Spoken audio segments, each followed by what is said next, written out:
itu sudah menjadi bola liar. Contohnya video deepfake Ibu Sri Mulyani yang mengatakan guru adalah beban negara.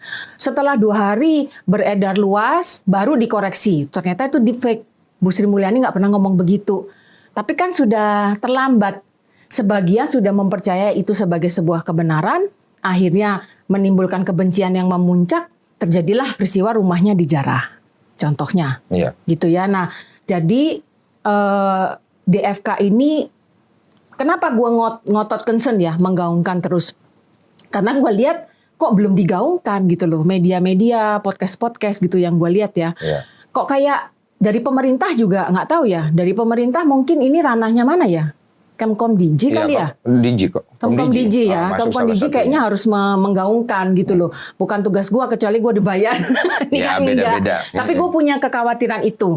Tujuannya supaya persatuan bangsa kita itu terjaga. Karena gue sebagai alumni Lemhanas juga ya 2 tahun lalu itu kan gue belajar tentang geopolitik dan gue juga sarjana hubungan internasional ya. Jadi gue paham lah peta geopolitik, terus bagaimana pertahanan nasional dan lain sebagainya. Intinya itu supaya bangsa kita itu nggak pecah. Oke. Masih ada waktu?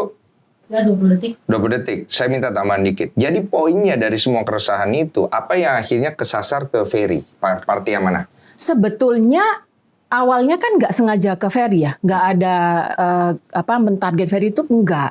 Awalnya kan kalau dilihat di postingan sosial media itu gue resah awalnya itu waktu Pink, ibu-ibu Pink.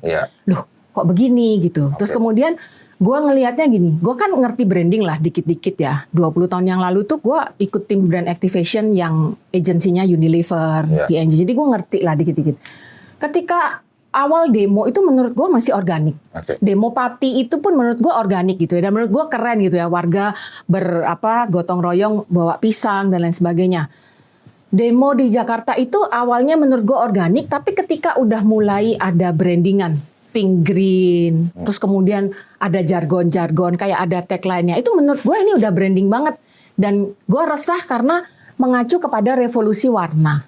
Gitu ya. Ada Arab Spring gitu ya dan lain sebagainya. Jadi gue jadi bertanya-tanya siapa yang menggerakkan semuanya ini. Nah awal keresahan tuh dari situ. Terus kemudian waktu gue nonton iNews, nah waktu ada berita TNI ditangkap polisi, itu gue juga sempet bereaksi ya gitu. Hah gila kalau sampai ini bener gitu kan? Bahaya.